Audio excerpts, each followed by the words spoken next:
शरद मोहोळ याच्या पत्नीला धमकावणारा आरोपी ससून रुग्णालयातून फरार।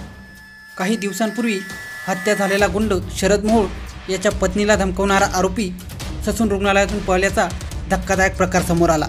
ससून रुग्णालयातून पोलिसांना गुंगारा देत पळ काढल्याने पुणे शहर पोलीस दलात खळबळ उडाली आहे। मार्शल लुईस लिलाकर असे या फरार आरोपीचे नाव आहे। 2 दिवसांपूर्वी पुणे पोलिसांनी याला अटक केली होती। सोशल मीडियावरून रील्स आणि कमेंट करून शरद मोहोळ याची पत्नी स्वाती मोहोळ यांना धमकावल्याप्रकरणी त्याला अटक करण्यात आली होती। येरवडा जेलमधून प्रकृती खराब असल्याच्या कारणाने त्याला ससून हॉस्पिटलमध्ये उपचारासाठी पाठवण्यात आले। यावेळी मार्शल लुईस लिलाकर यांनी पोलिसांना गुंगारा देत पळ काढला आहे।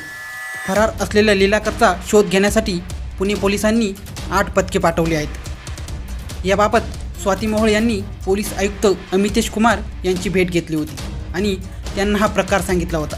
त्यानंतर पोलिसांनी आरोपी लिलाकरला काल अटक केली होती। या प्रकरणाचा तपास सायबर पोलिसांकडून करण्यात येत होता। तो सध्या सायबर पोलिसांच्या ताब्यात होता। त्याला रात्री लॉकअपमध्ये ठेवले होते।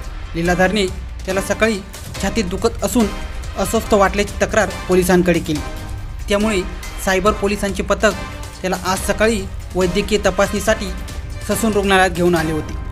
त्यावेळी ओडीपीमध्ये उपचारादरम्यान पोलिसांना गुंगारा देऊन त्याने पलायन केले।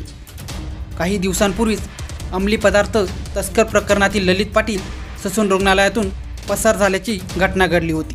त्यानंतर पुन्हा ससूनमधून आरोपीने पलायन केल्यामुळे पोलिसांकडून हलगर्जी होत असल्याचे समोर येत आहे। दरम्यान याबाबत पंड गार्डन पोलीस ठाण्यात गुन्हा दाखल झाला आहे।